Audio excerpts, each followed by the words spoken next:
வணக்கம். இது ஐபிசி தமிழின் செய்தி நேரம். முதலில் தலைப்புச் செய்திகள்.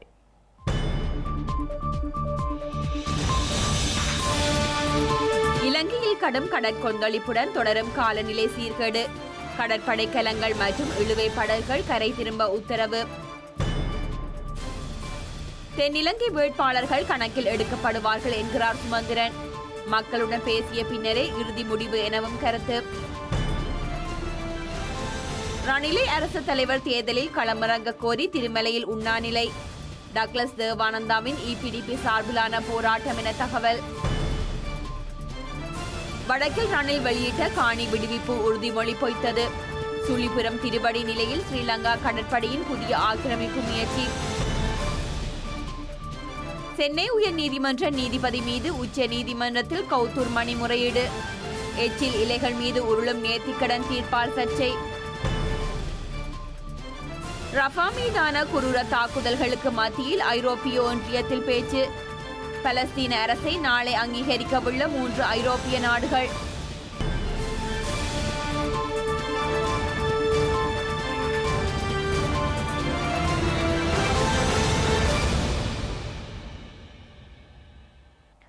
தொடர்வது விரிவான செய்திகள். இலங்கை தீவை சுற்றியுள்ள கடற்பரப்பு தொடர்ந்தும் அசாதாரண சீரற்ற நிலையில் இருப்பதால் எதிர்வரும் 3 நாட்களுக்கு ஸ்ரீலங்கா கடற்படை கலங்கள் மற்றும் கடற்தொழில் படகுகள் உட்பட சகல கடற்கலங்களும் வங்களா விரிகுடா மற்றும் அரபிக்கடல் பகுதிகளுக்கு செல்வதை தவிர்க்க வேண்டும் என்று அவசர முன்னெச்சரிக்கை விடுவிக்கப்பட்டுள்ளது. தற்போது இலங்கையில் சராசரியாக மணிக்கு 70 முதல் 80 கிலோமீட்டர் வேகத்தில் காற்று வீசி வரும் நிலையில் பல இடங்களில் தொடர்ந்தும் கடுமையான மழைப்பொழிவு பதிவாகியுள்ளது. இந்த நிலையில் கொழும்பு மாநகர சபையின் எல்லைக்குட்பட்ட பகுதிகளில் கடந்த சில நாட்களில் பெரிய மரங்கள் மற்றும் அவற்றின் பாரிய கிளைகள் முறிந்து விழுந்து 59 சம்பவங்கள் பதிவாகியுள்ள நிலையில் ஸ்ரீலங்கா ராணுவத்தின் உதவியை பெற்று ஆபத்தான மரங்களை உடனடியாக வெட்டி அகற்றுமாறு அரசு தலைவர் ரணில் விக்ரமசிங்க கொழும்பு மாநகர சபை நிர்வாகத்தினருக்கு பணித்துள்ளதாகவும் தெரிய வருகின்றது. இலங்கையின் பெரும்பாலான மாவட்டங்களில் நீடிக்கும் மழை மற்றும் காற்றுடன் கூடிய வானிலை காரணமாக மக்கள் பாதிப்புகளை எதிர்கொண்டுள்ளனர். அந்த வகையில் நாடளாவிய ரீதியில் உள்ள 19 மாவட்டங்களில் 11,949 குடும்பங்களைச் சேர்ந்த 44,627 பேர் பாதிக்கப்பட்டுள்ளனர். கடும் மழை, அதிக காற்று, மின்னல் தாக்கங்கள், வெள்ளம் மற்றும் மரங்கள் முறிந்து வீழ்ந்ததால் இந்த பாதிப்புகள் பதிவாகியுள்ளதாக அனர்த்த முகாமைத்துவ மத்திய நிலையம் கூறியுள்ளது. 3,417 வீடுகள் பகுதி அளவிலும் 15 வீடுகள் முழுமையாகவும் சேதமடைந்துள்ளதாக அந்த அறிக்கையில் தெரிவிக்கப்பட்டுள்ளது. கடும் மழை காரணமாக பல ஆறுகளின் நீர்மட்டம் தொடர்ந்தும் அதிகரித்து வருவதாக நீர்ப்பாசன திணைக்களம் தெரிவித்துள்ளது. அத்தனகலு ஓயா, களனி, கழு, ஜின் மற்றும் நில்வளா ஆகிய ஆறுகளின் நீர்மட்டம் தற்போது அதிகரித்து வருவதாக அந்த திணைக்களம் குறிப்பிட்டுள்ளது. இந்த ஆறுகளின் நீர்மட்டம் எச்சரிக்கை மட்டத்தில் உள்ளதால் அவற்றுக்கு அண்மித்த தாழ்வான பகுதிகளில் வசிப்பவர்களே அவதானமாக இருக்குமாறு நீர்ப்பாசன திணைக்களம் கேட்டுக்கொண்டுள்ளது. இதேவேளை குன்னாகல் மாவட்டத்தில் உள்ள தெதுரு ஓயா நீர்த்தேக்கத்தின் 4 வான்கதவுகள் இன்று காலை திறக்கப்பட்டு வினாடிக்கு சுமார் 7,000 கனஅடி வீதம் நீர் வெளியேற்றப்பட்டு வருகின்றது. குக்குலே கங்கையின் வான்கதவுகளும் திறக்கப்பட்டு வினாடிக்கு 80 கனஅடி நீர் வீதம் தண்ணீர் திறந்து விடப்படுவதால் குடாகங்கையின் நீர்மட்டம் உயர வாய்ப்புள்ளது. எனவே புலத் சிங்கள பிரதேச செயலக பிரிவில் வசிப்பவர்கள் வெள்ளாபாயம் குறித்து அவதானமாக இருக்குமாறு அறிவுறுத்தப்பட்டுள்ளனர். மேலும் கடற்பகுதியானது கொந்தளிப்பாக காணப்படுவதனால் கடற்படை மற்றும் கடற்தொழிலாளர்களை எதிர்வரும் 3 நாட்களுக்கு வங்களா விரிகுடா மற்றும் அரபிக்கடல் பகுதிகளுக்கு செல்ல வேண்டாம் என ஸ்ரீலங்கா வளிமண்டலவியல் திணைக்களம் எச்சரிக்கை விடுத்துள்ளது. காற்றின் வேகம் மணிக்கு 70 கிலோமீட்டர் தொடக்கம் 80 கிலோமீட்டர் வேகத்தில் வீசும் எனவும் அந்த திணைக்களம் எதிர்வு கூறியுள்ளது. இதனால் கடற்தொழிலாளர்கள் மற்றும் கடற்படையினரை கடலுக்குள் செல்ல வேண்டாம் எனவும் கேட்டுக்கொள்ளப்பட்டுள்ளது. இலங்கையில் நடைபெறவுள்ள ஜனாதிபதி தேர்தலில் யாருக்கு வாக்களிப்பது என்பது தொடர்பில் மக்களுடன் கலந்துரையாடி இறுதி தீர்மானத்தை மேற்கொள்ளவுள்ளதாக தமிழ் தேசிய கூட்டமைப்பின் நாடாளுமன்ற உறுப்பினர் எம்.ஏ. சுமந்திரன் தெரிவித்துள்ளார். ஜனாதிபதி வேட்பாளராக யார் போட்டியிட்டாலும் அவர்களுடன் தமிழ் மக்களின் பிரச்சினைகளுக்கான தீர்வு தொடர்பாக கலந்துரையாடிய பின்னர் மக்களுக்கு அறிவிக்கப்படும் என யாழ் ஊடக அமையத்தில் இன்று இடம்பெற்ற ஊடக சந்திப்பில் அவர் கூறியுள்ளார். அனைத்து வேட்பாளர்களுடைய தேர்தல் அறிக்கைகளையும் படித்து அந்த தீர்மானம் எடுக்கப்படும். இப்பொழுது இருக்கிற பிரதான வேட்பாளராக கருதப்படுகிற மூவரையும் நாங்கள் இப்பொழுது சமதூரத்திலே வைத்து செயற்படுவோம் என்ற தீர்மானத்தை எடுத்திருக்கிறோம். அவர்களை சமதூரத்திலே வைத்து செயற்படுவதாக இருந்தால் அவர்களுடைய வேட்பாளர் நியமனத்தை நாங்கள் ஆதரிக்கவும் இல்லை, எதிர்க்கவும் இல்லை. அவர்கள் மூவரையும் ஒரே இடத்திலே வைத்து ஒரே தூரத்திலே வைத்து நாங்கள் செயற்படுவோம். அனுரகுமார் திசாநாயக்க யாழ்ப்பாணத்துக்கு வந்தபோது அவர் பங்கு பற்றிய கூட்டத்திலே நான் போய் அமர்ந்திருந்தேன். அன்றைக்கு அவரோடு பேசியிருந்தேன். ரணில் விக்ரமசிங்கே வந்திருந்த போது அது அரசு நிகழ்வுகளிலே நாங்கள் பங்கு பெறுவோம், அது வேறு விடயம். ஆனாலும் ஜனாதிபதி தேர்தல் ஒன்று வருகிற சூழ்நிலையிலும் அவரையும் நாங்கள் சந்திப்போம். சஜித் பிரேமதாச வடக்குக்கு வந்தால் அவரையும் நாங்கள் சந்திப்போம். வேறு வேட்பாளர்கள் வந்தாலும் அவர்களையும் சந்திப்போம். அனைவரையும் சந்தித்து பொது வழியிலே அவர்களோடு உரையாடி வெளிப்படைத்தன்மையோடு மக்களிடத்திலே அவர்களோடு நாங்கள் நடத்துகிற உரையாடல்களையும் தெரிவித்து நாங்கள் சரியான தீர்மானத்தை எங்களுடைய மக்களை கலந்து ஆலோசித்து இறுதியிலே நாங்கள் எடுப்போம் என்பதை உறுதியாக சொல்லி வைக்க விரும்புகிறேன். இலங்கையில் நடைபெறவுள்ள ஜனாதிபதி தேர்தலில் தமிழ் மக்கள் சிந்தித்து வாக்களிக்க வேண்டிய நிலைக்கு தள்ளப்பட்டுள்ளதாக மட்டக்களப்பு மாவட்ட நாடாளுமன்ற உறுப்பினர் கோவிந்தன் கருணாகரம் தெரிவித்துள்ளார். ஜனாதிபதி தேர்தலில் போட்டியிடும் எந்தவொரு வேட்பாளரும் சிங்கள மக்கள் மத்தியிலிருந்து 50% அதிகமான வாக்குகளை பெற முடியாத சந்தர்ப்பத்தில் தமிழ் முஸ்லிம்களின் வாக்குகளே தீர்மானிக்கும் சக்தியாக மாறும் என மட்டக்களப்பு தேற்றாத்தேவில் இடம்பெற்ற நிகழ்வொன்றில் கூறியுள்ளார். தமிழ் மக்கள் மிகவும் நிதானமாக சிந்தித்து செயல்பட வேண்டிய ஒரு கால கட்டத்திலே நாங்கள் இருக்கின்றோம். ஏனென்றால் கடந்த ஜனாதிபதி தேர்தல்களிலே ஜனாதிபதியாக வந்தவர்கள் தமிழ் மக்களது குறையோடி போயுள்ள இனப்பிரச்சனை ஒரு நிரந்தரமான அரசியல் தீர்வை தருவதற்கு எவருமே தயாராக இல்லை. தற்போதும் ஜனாதிபதி வேட்பாளர்களால் களத்தில் நிற்பவர்கள் என கருதப்படுபவர்கள் கூட இனப்பிரச்சனைக்கான தீர்வை பற்றி எந்த இடத்திலும் பேசுவதாக இல்லை. இந்த நாட்டிலே இருக்கும் பொருளாதார நிலைமையை மீட்டெடுக்க வேண்டும், நாட்டை அபிவிருத்தி செய்ய வேண்டும் என்று தான் கூறுகின்றார்கள். இந்த விடயத்தில் தான் நாங்கள் நிதானமாக சிந்தித்து தமிழ் மக்கள் எங்களுடைய ஒற்றுமையை, எங்களுடைய பலத்தை நாங்கள் நிரூபிக்க வேண்டிய ஒரு தேவையில் இருக்கின்றோம். இந்த எதிர்வரும் தேர்தல் 3 பேருக்கு மேலே போட்டியிடக்கூடிய ஒரு சந்தர்ப்பம் இருக்கின்றது. அப்படி இருக்கும்போது எந்த ஒரு வேட்பாளரும் சிங்கள மக்கள் மத்தியிலே 50% மேலே வாக்கெடுக்க முடியாத நிலையில் இருப்பார்கள். இந்த வேளையில் தான் எங்களுடைய வாக்கு ஒரு தீர்மானிக்கும் சக்தியாக மாறும். அதாவது தமிழ் முஸ்லீம்களது வாக்குகள், மலையக மக்கள் உட்பட இவர்களது வாக்குகள் ஒரு தீர்மானிக்கும் சக்தியாக இருக்கும். இந்த நாடு சுபீட்சமாக இருக்க வேண்டும், ஒற்றுமையான நாடாக பொருளாதார ரீதியிலே மீண்டெழ வேண்டும் என்றால் ஒரு ஜனாதிபதியாக வருபவர் சிறுபான்மை மக்களை கருத்தில் கொண்டு அவர்களது பிரச்சனைகளை தீர்க்கமாக ஆராய்ந்து ஒரு முடிவுக்கு வருவாரே ஆனால் நாங்கள் அவர்களுடன் பேசுவதற்கு தயாராக இருக்கின்றோம். ஸ்ரீலங்காவில் அடுத்து வரும் ஜனாதிபதி தேர்தலில் ரணில் விக்ரமசிங்க மீண்டும் போட்டியிட வேண்டும் என கோரி 3 பேர் திருகோணமலை மாநகர சபைக்கு முன்பாக சத்தியாகிரக போராட்டத்தில் ஈடுபட்டுள்ளனர். அமைச்சர் டக்ளஸ் தேவானந்தா தலைமையிலான ஈழமக்கள் ஜனநாயக கட்சியின் உறுப்பினர்கள் 3 இவ்வாறு சத்தியாகிரக போராட்டத்தை முன்னெடுத்துள்ளனர். பொருளாதார நெருக்கடியிலிருந்து நாட்டை கட்டியெழுப்ப தற்போதைய ஜனாதிபதியே பொருத்தமானவர் எனவும், எனவே அடுத்த ஜனாதிபதி தேர்தலில் அவரே மீண்டும் ஜனாதிபதியாக வர வேண்டும் எனவும் அவர்கள் வலியுறுத்தியுள்ளனர். யாழ்ப்பாணம் சுழிபுரம் திருவடிநிலை பகுதியில் கடற்படை முகாம் அமைப்பதற்காக தனியார் காணிகளை சுவீகரிக்க முயற்சிகள் மேற்கொள்ளப்பட்டு வருவதாக முன்னாள் வடக்கு மாகாண சபை உறுப்பினர் சபா குகதாஸ் தெரிவித்துள்ளார். வடமாகாணத்தில் ஸ்ரீலங்கா பாதுகாப்பு தரப்பினரால் கையகப்படுத்தப்பட்டுள்ள காணிகள் கட்டம் கட்டமாக விடுவிக்கப்படும் என ஜனாதிபதி ரணில் விக்ரமசிங்க அறிவித்த நிலையில் எதிர்வரும் 30ஆம் தேதி இந்த காணி அளவீட்டு பணிகள் இடம்பெறவுள்ளதாக அவர் கூறியுள்ளார். ஸ்ரீலங்கா ஜனாதிபதி ரணில் விக்ரமசிங்க வடக்குக்கான 3 நாள் பயணத்தின் போது பாதுகாப்பு தரப்பினரால் கையகப்படுத்தப்பட்டுள்ள காணிகள் கட்டங்கட்டமாக விடுவிக்கப்படும் என அறிவித்திருந்தார்.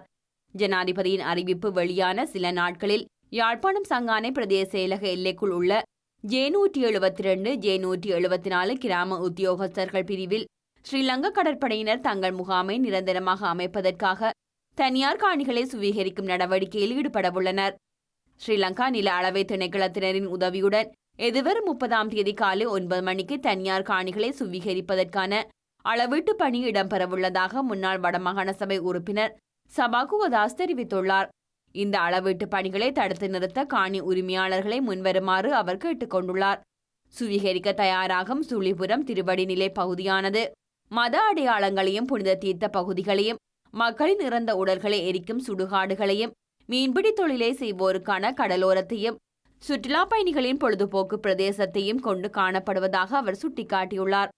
இந்த நிலையில் தனியார் காணிகளில் கடற்படையினர் முகாம்களை நிரந்தரமாக அமைப்பது ஏற்புடையது அல்ல எனவும், எனவே சம்பந்தப்பட்ட அதிகாரிகள் அதனை கவனத்தில் எடுக்க வேண்டும் எனவும் அவர் வலியுறுத்தியுள்ளார்.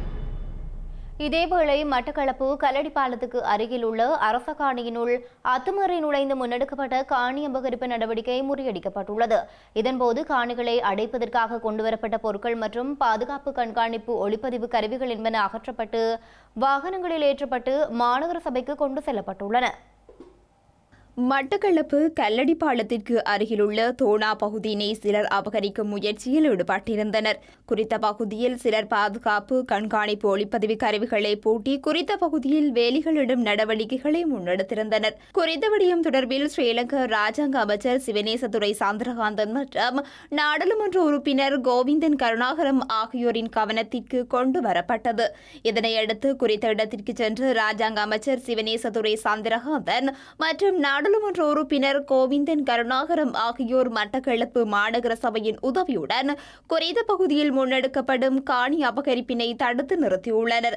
இதன்போது காணிகளை அடைப்பதற்காக கொண்டுவரப்பட்ட பொருட்கள் மற்றும் பாதுகாப்பு கண்காணிப்பு ஒளிப்பதிவு கருவிகள் என்பன அகற்றப்பட்டு வாகனங்களில் ஏற்றப்பட்டு மாநகர சபைக்கு கொண்டு செல்லப்பட்டுள்ளன.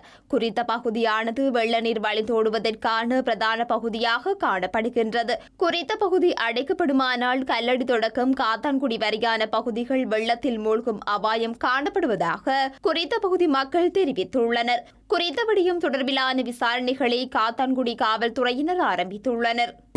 நகரப்புறத்தை அண்டிய பகுதிகளிலே சமீப காலங்களாக அரசு காணிகள், அரசாங்க தேவைக்கு ஒதுக்கப்பட்ட காணிகள் எந்தவிதமான அனுமதிகளும் இல்லாமல் நினைத்தால் போல சில தனபந்தர்கள் திட்டமிட்டு காணிகளை அடைப்பதும் மக்களை அச்சுறுத்துவதற்கும் அதிகாரிகளை அச்சுறுத்துகிற பாணியிலே அவர்கள் உள்நுழையாத வண்ணம் அந்த காணியை தாங்கள் தான் பராமரித்து வந்தோம் என்ற அடிப்படையில் தீர்ப்பொன்று எடுப்பதற்கான முயற்சிகளில் மிக நுட்பமாக செயலாற்றி வருகிறார்கள்.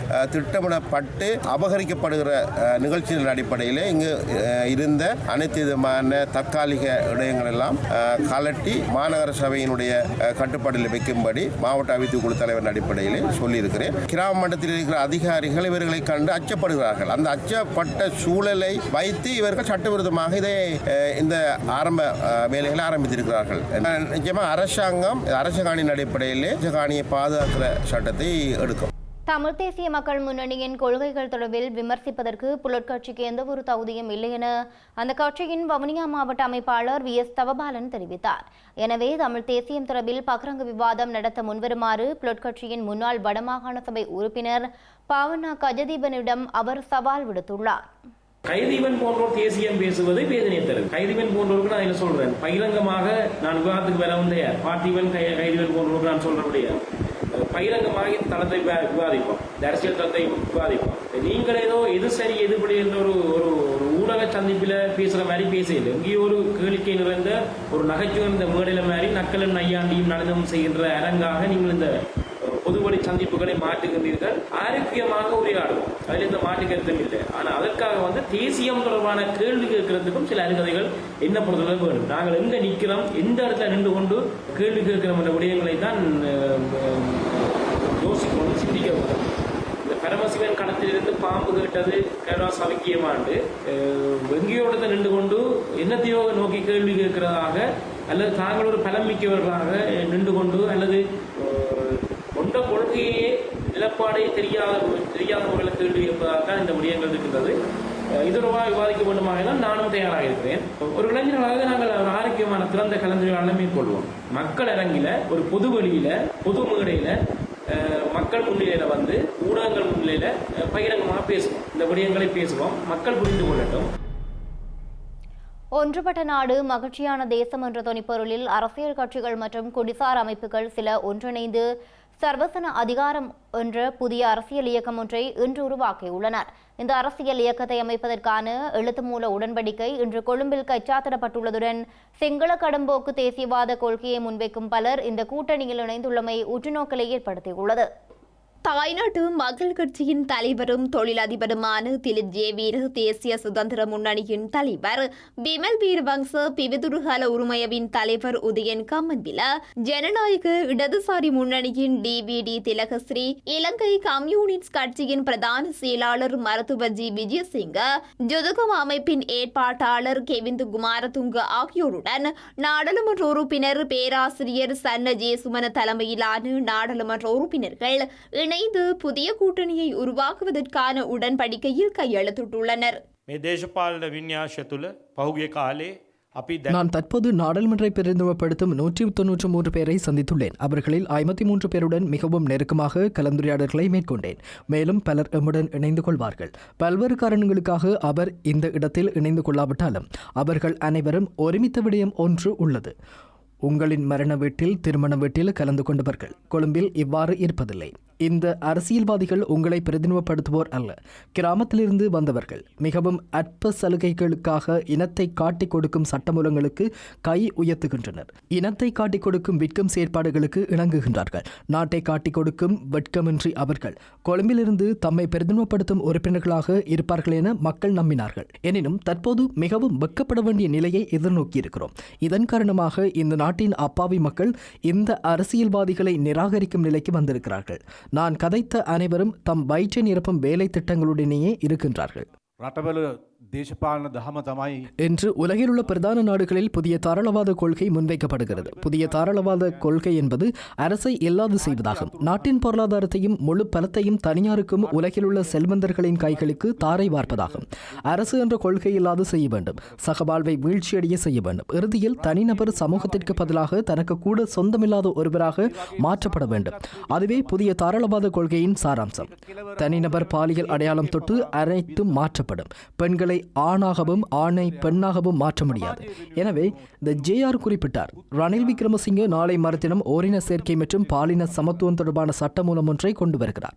ஜேஆருக்கு முடியாமல் போனதை அவரது மருமகன் செய்யவுள்ளார். ஆணுக்கு பெண்ணாகவும் பெண்ணுக்கு ஆணாகவும் மாற்ற முடியும். புதிய தாராளவாத கொள்கைகள் பல்வேறு வடிவங்களில் எமது அரசியல் மேடைகளில் செயல்படுத்தப்படுகின்றன. මෙවර මැතිවරණයෙන් ජාතික ව්‍යාපාරයේ වලදාලා எதிர்வரும் தேர்தலில் தேசிய இயக்கத்தை புதைத்துவிட்டு பாட்சோறு உண்பதற்கு சில தரப்பினர் எண்ணியிருந்தார்கள். தேசிய இயக்கத்தை சாம்பலாக்கி அந்த சாம்பலின் மேல் வெற்றி பானத்தை குடிப்பதற்கு சிலர் கனவு கண்டார்கள். பல்லாதிக்கவாதிகள், பிரிவினைவாத சக்திகள், கடும்போக்குவாத சக்திகள் இந்த கனவுகளுடன் வாழ்ந்தது மாத்திரமல்லாமல் அதற்கான பாரிய நடவடிக்கைகளை மேற்கொண்டார்கள் என்று சர்வஜன அதிகாரம் என்ற பெயரின் கீழ் ஒன்றிணைந்தது. தேசிய இயக்கத்தை மரணிக்கவும் செய்ய முடியாது, மரணமும் அடையாது என இந்த செய்தியை கூறுவதற்கே தாய்நாடு மிகவும் சவாலான தருணத்தில் இருக்கிறது. தாய்நாடு பற்றி எறியும் போது தாய்நாட்டுக்கு தீ வைத்தது யார் என தேடி ஒருவருக்கொருவர் கைகளை காட்டுவதை தவிர அந்த தீயை அணைப்பதற்கான வழிகளை கண்டறிவதற்கு தேசிய தலைவர்கள் மறந்துவிட்டார்கள். ஒருவர் மீது ஒருவர் விமர்சனத்தை முன்வைப்பதை விடுத்து பொருத்தமான தீர்ப்பு தொடர்பான விவாதத்தை எமது சமூகத்திற்குள் காண முடியாமல் போயுள்ளது. வவுனியா மாவட்டத்தில் இதுவரை 123 பேர் தொழுநோயால் பாதிக்கப்பட்டுள்ளதாக தொற்று நோயியல் வைத்திய அதிகாரி சுஜானி தெரிவித்துள்ளார். வவுனியா மாவட்டத்தில் இதுவரை 123 பேர் தொழுநோயால் பாதிக்கப்பட்டுள்ள நிலையில் அவர்களில் 69 பேர் செட்டிக்குளம் பிரதேசத்தில் அடையாளம் காணப்பட்டுள்ளதாக தொற்று நோயியல் வைத்திய அதிகாரி சுஜானி தெரிவித்துள்ளார். வவுனியா பிராந்திய சுகாதார சேவைகள் பணிப்பாளர் பணிமனையில் இன்று இடம்பெற்ற தொழுநோய் தொடர்பான விழிப்புணர்வு கருத்தரங்கின் போதே அவர் இவ்வாறு தெரிவித்துள்ளார். குறித்த விழிப்புணர்வு கருத்தரங்கில் தொழுநோய் தொற்று முறை மற்றும் அதன் அறிகுறிகள், அதற்கான மருத்துவ உதவிகள் போன்ற விடயங்கள் குறித்து கருத்துக்களையும் வெளியிட்டுள்ளார். குறித்த கருத்தரங்கில் பொது அமைப்புகளின் பிரதிநிதிகள், ஊடகவியலாளர்கள் என பலரும் கலந்து கொண்டிருந்தனர். கிழக்கு மாகாணத்திற்கான பட்டதாரிகளுக்கான ஆசிரியர் நியமனத்தின் போது நடைபெற்றுள்ள முறைகேடுகளுக்கு நீதி கோரி கிழக்கு மாகாண பொது சேவைகள் ஆணைக்குழுவுக்கு முன்பாக ஆர்ப்பாட்டம் ஒன்று மேற்கொள்ளப்பட்டுள்ளது. குறித்த விடயம் தொடர்பாக தீர்க்கமான முடிவுகள் அறிவிக்கப்படாவிடின் அதற்கெதிரான நீதிமன்ற தடை உத்தரவினை பெற்று சட்ட ரீதியாக அணுகுவதற்கு தயாராக இருப்பதாகவும் பட்டதாரிகள் கூறியுள்ளனர். கிழக்கு மாகாணத்தினைச் சேர்ந்த பட்டதாரி ஆசிரியர்களுக்கான நியமனங்கள் நாளை வழங்கப்படவுள்ள நிலையில் அதற்காக நடத்தப்பட்ட போட்டி பரீட்சையின் மதிப்பீடுகள் இணையதளத்தில் வெளியிடப்பட்டுள்ளது. அதில் குறிப்பிடப்பட்ட பெறுபேறுகளுக்கும் வேலைவாய்ப்புக்காக உள்வாங்கப்பட்டுள்ளதாக குறிப்பிடப்படும் பட்டியலில் காணப்படும் பெறுபேறு புள்ளிகளும் ஒன்றுக்கொன்று முரணாக காணப்படுவதாக தெரிவித்து நீதி கோரி மாகாண பொதுச்சேவை ஆணைக்குழுவினை முற்றுகையிட்டு பட்டதாரிகள் போராட்டம் நடத்தியிருந்தனர். குறித்த விடயம் தொடர்பாக மாகாண பொதுச் சேவை செயலாளரிடம் தாம் பேச்சுவார்த்தை நடத்தியதாகவும் அது தொடர்பாக தான் பரிசீலனை செய்வதாக அவர் குறிப்பிட்டதாகவும் பட்டதாரிகள் தெரிவித்தனர். கிழக்கு மாகாண பட்டதாரி ஆசிரியர் நியமனம் நாளைய தினம் வழங்கப்படுவதற்காக நேற்று செலக்ட் பண்ண ஆட்களுக்கு கால் பண்ணி சொல்லியிருந்தாங்க. ஆனால் அதில் நிறைய பிழைகள் நடந்திருக்குது. அவுட் பண்ண ரிசல்ட்ஸ் அவங்களுக்கு கூடுதலாக மார்க்ஸ் போடப்பட்டிருக்குது. இண்டிவிஜுவல் மார்க்ஸை டெஸ்ட் பண்ணுறதுக்குரிய லிங்கில் அவங்களுக்குரிய மார்க்ஸ் குறைவாக தான் காட்டப்படுது. உதாரணமாக இங்கே லிஸ்ட்டில் அப்பாயின்மெண்ட் லிஸ்ட்டில் 159 என்ற மார்க்ஸ் காட்டப்பட்ட ஒருவருடைய மார்க்ஸ் 135. ஆனால் ஒரிஜினலாக 154 மார்க்ஸ் எடுபட்ட ஆட்களுக்கும் அதில் பேர் லிஸ்ட்டில் வரையில. அப்போ நாங்கள் இன்றைக்கி இங்கே கேட்டிருந்தோம். அவங்க இது ஒரு சிஸ்டம் எரர் என்ற மாதிரி சொல்லியிருந்தாங்க. சிஸ்டம் எரர் வாரதுன்னு சொன்னால் எல்லாத்துக்கும் பொதுவாக தான் வர வேண்டும். ஆனால் இது எப்படி 1-2 பேருக்கு சிஸ்டம் எரர் வாரதுன்னு சொல்லி தெரியாமல் இருக்குது. அப்போ அந்த விதத்தில் நாங்கள் கதைச்சிருக்கிறோம். இப்போ நாங்கள் இவங்களுக்கு டைம் ஒன்று கொடுத்துருக்கிறோம். சரியா, அந்த சிஸ்டம் எரரை கிளியர் பண்ணி சொல்கிறேன்னு சொல்லிக்கிறாங்க. அதாவது இருக்கிற ஆக்கள் விடுபட்ட ஆக்கள் அவங்க கிளியராக சொல்லிட்டாங்க. இந்த லிஸ்ட்டில் வந்த ஆக்கள் தான் இதுக்கு செலக்ட் பண்ணப்பட்ட ஆக்கள். மற்ற ஆக்கள் ஏதோ ஒரு எரர் நடந்துக்குன்னு சொல்லி அப்போ செலக்ட் பண்ண பாட்டாங்க. அதாவது விடையை வச்சுக்கிட்டு கேள்வியை உருவாக்குற நிலைமையை தான் அவங்க செஞ்சுட்டு இருக்கிறாங்க.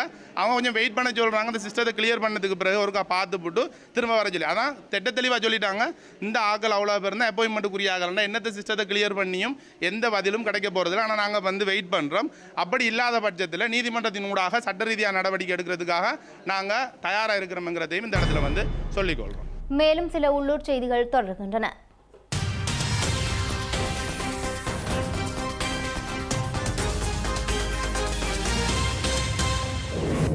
யாழ்ப்பாணம் ஆவரங்கால் சிவன் கோவில் உண்டியல் உடைத்து திருட்டில் ஈடுபட்ட ஒருவர் நேற்றிரவு கைது செய்யப்பட்டுள்ளார். குறித்த ஆலயத்தில் திருடிவிட்டு மற்றொரு ஆலயத்தில் திருட முற்பட்ட போதே குறித்த நபர் அச்சுவேலி காவல்துறையினரால் கைது செய்யப்பட்டுள்ளார்.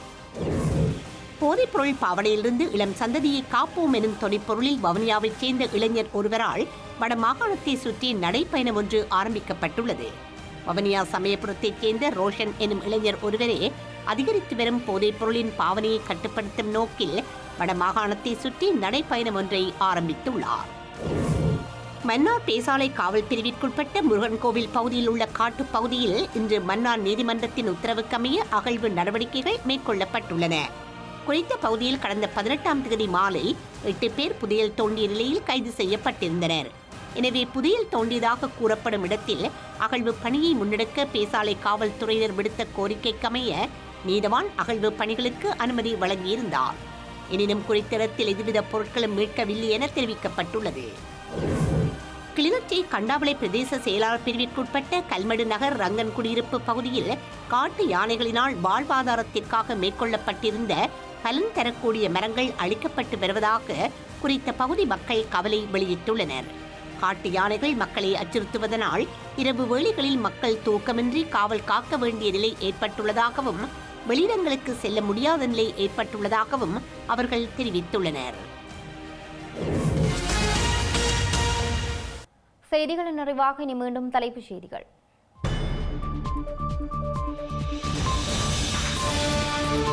இலங்கையில் கடும் கடற்கொந்தளிப்புடன் தொடரும் காலநிலை சீர்கேடு. கடற்படை கலங்கள் மற்றும் இழுவை படகுகள் கரை திரும்ப உத்தரவு.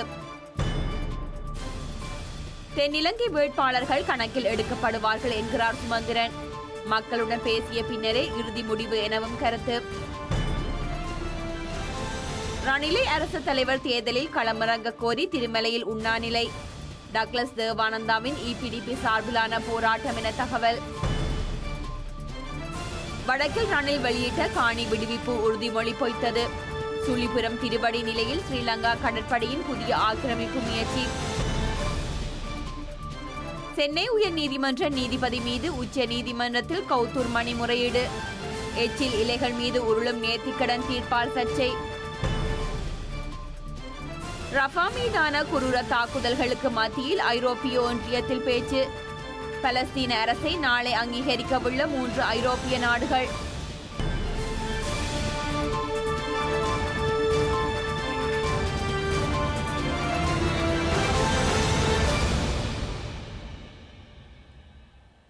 இத்துடன் ஐபிசி தமிழின் செய்தி நேரம் நிறைவடைகின்றது. உடனுக்குடன் செய்திகளை அறிந்து கொள்ள ibctamil.com என்ற இணையதளத்தை பார்வையிடுங்கள். வணக்கம்.